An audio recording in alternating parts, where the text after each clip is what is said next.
I call myself an artist, sculptor, working in metal and wood, and specifically license plates.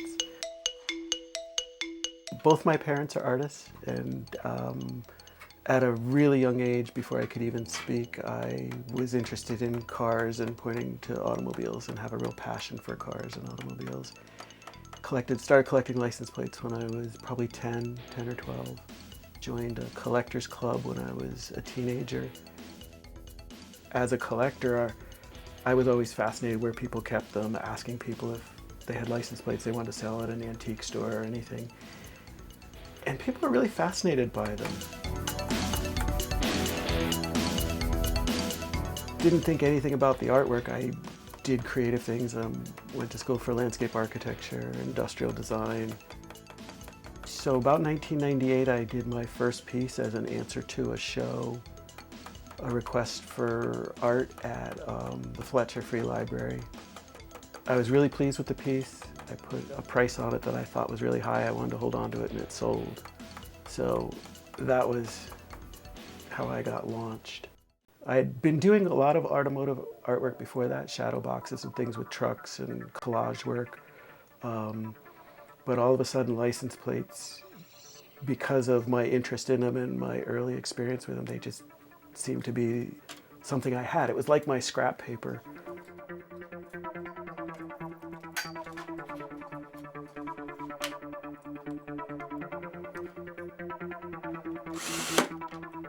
I started doing the large Vermont states, similar to the one on my shirt. Another early one was switch plates. I liked the play on words, a switch plate that you put on the wall and turn the lights on and off with, and a license plate. It just seemed to be a natural. I think after that was little boxes and shadow boxes. When I started doing the shadow boxes, I make my own frames all out of wood. I was collecting store windows that people were throwing out and cutting my own glass, and just reusing everything that I possibly could. Keep costs down, but also just the idea behind taking basically junk and I think repurposing it. And I got to use my woodworking skills, my metalworking skills. Pieces that have photographs in them is all my own photography.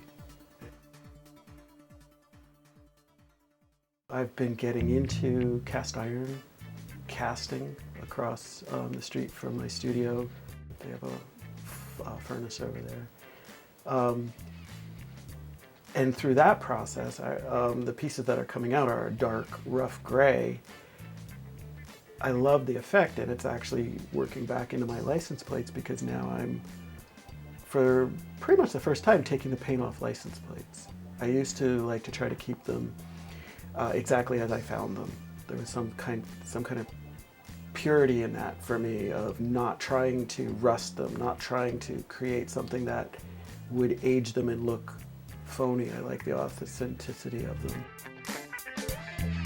So with exploring with the cast iron and the color and this real basic gray color, I've been taking a lot of rusted license plates and sandblasting them, and then polishing them and rubbing black paint into them, and then putting clear coats of lacquer on them, and really all of a sudden getting involved in the surface. But it's still, to me, all about the metal and lighting, and how can I, what can I do with that? What can I learn from that?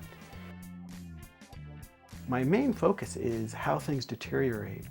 Like everything that's new comes out of a factory that's mass produced and looks the same. It's all shiny, it's all perfect. And it only looks that way until it's the first scratch. And I'm always eager to put that first scratch on it, because then it's no longer new, it's no longer precious. And then that begins the process of its life, but deterioration. How things wear, how well it was loved, whether it was abused or destroyed or got into an accident and is bent, crumpled, shattered. To me, that's all kind of a creative process or life of what any object goes through. So that's inspiring to me. People bring me plates, which I love. The club I joined when I was a teenager, I've networked with at least 30 collectors. And then there's a newsletter and I can post ads looking for specific plates. I like to personalize my artwork for people, and when I do that, I can offer a piece that might have the state and the year they were born on the license plate in the piece.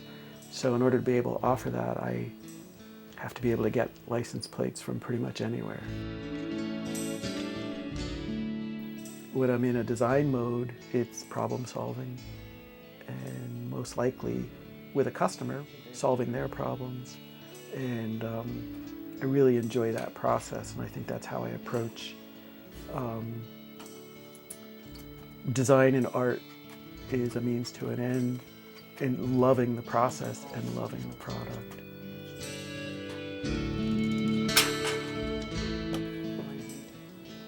In my artist statement, one of the things I reference is James Taylor's song, Traffic Jam.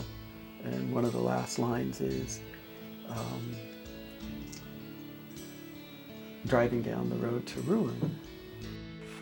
That really sums up how I feel about what I do, my artwork, and the American car culture, and now kind of the world car culture. Growing up being passionate about automobiles and loving them and looking at them as rolling sculptures and just amazing, almost works of art. And then as a landscape architect, to be aware of the impacts that they've had on our landscape.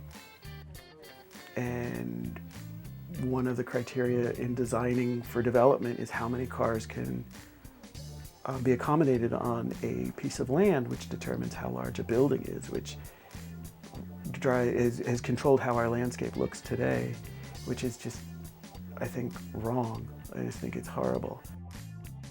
So for me, to have this internal love, passion with cars, and then to see how we're really destroying our environment in how we design for them and how we use them is a real conflict.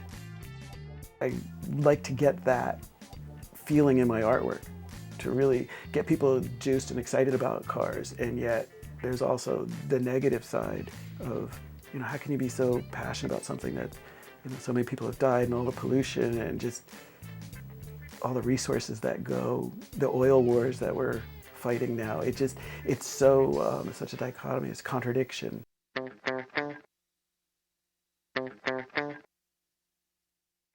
I do the artists market in City Hall Park in Burlington in the summers. I'm a vendor there, and I've built a cart, which is my display booth, and it's on a bicycle trailer.